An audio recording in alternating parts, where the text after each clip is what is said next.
And here's the scheme. National health insurance is not about universal health care. National health insurance is about paying for universal health care. That's an important distinction. What I'm saying is we're not talking about whether you'll have a hospital to go to. You already have hospitals to go to. The question is who pays for it. Today, you're already paying for the public hospitals. There's about $300 million a year of the government's budget that's being allocated for the public hospitals throughout this country.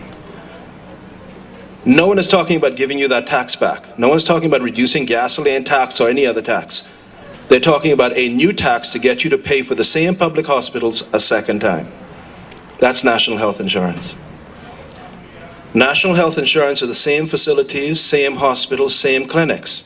But they're saying to you, well, the only way we could make these clinics work, the only way we could make these public hospitals work, is if you give us more money through a national health insurance tax so we could buy more equipment and hire more doctors. That is the whole argument for national health insurance.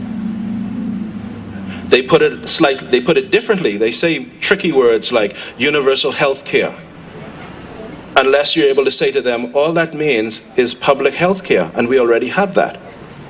Then they say, oh, but you don't want to have to pay at the point of care. We don't pay at the point of care now. That's built into the public treasury. That's every dollar you spend already. A cut comes out of that for the public hospitals and public clinics.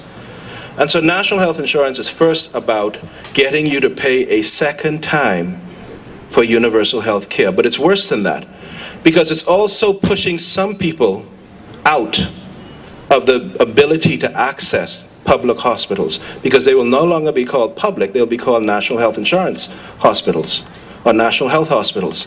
And you need to be able to pay a new tax to justify going there. Yes, they'll say to you, oh, we'll have some exemptions for this and that, and we'll make exceptions. Why would you give up your right to access that free now for a new system where you have to pay for that and where you have to fall into new regulations to be able to access that? None of that makes any sense. Here's the challenge we're having with the public hospitals. That's the first part of saying what we have and how they're trying to double up the same expense. The real question, though, and it's a fair question, well, Moss, if you say all of that, why isn't it working? Because the public health system isn't working properly. And so that's a legitimate question. That's a legitimate debate we should be having. What is needed to be done to the public health system to make it work? And here's where the debate starts.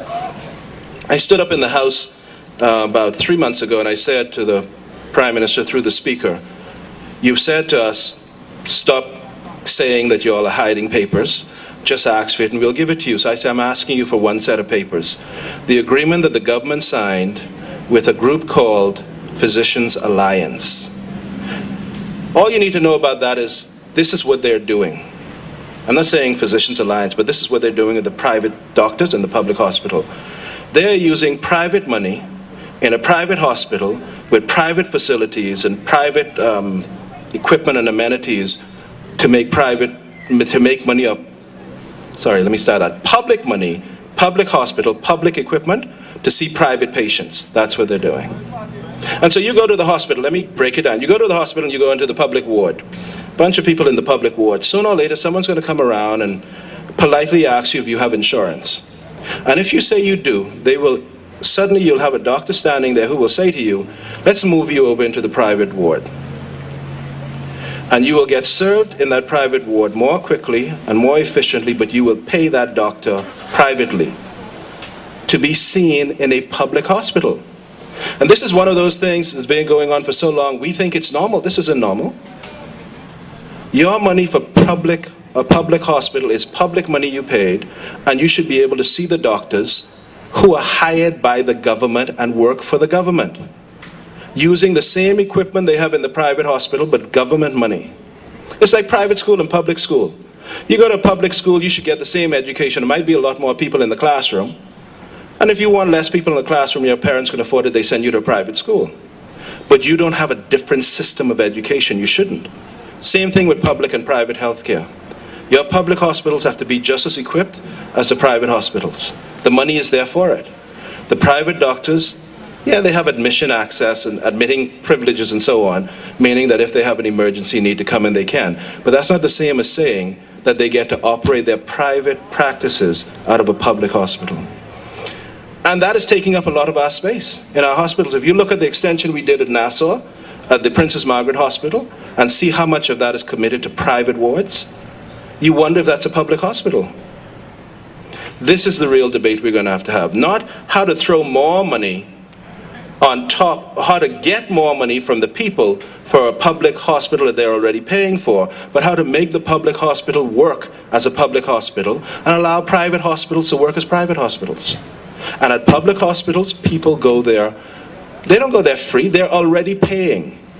Through their taxes, they're already paying. Throughout roughly $300 million a year that they're already paying together.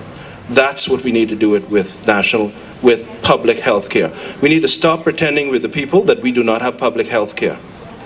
Public health care, universal health care are the same thing. We need to talk about what the real problem is, how to fix the public health care system so it works for the average Bahamian without trying to find an excuse to charge them a second time for what they're already paying for. That's national health insurance, and that's why I oppose it. I will not support taxing people again for the same thing they're already paying for. And I will not support the continuation of this system where we're allowing private doctors to use public facilities to make private money to go in their pockets when that should be in the public hospitals with public machines and public doctors serving public patients. I hope that helps to clarify it.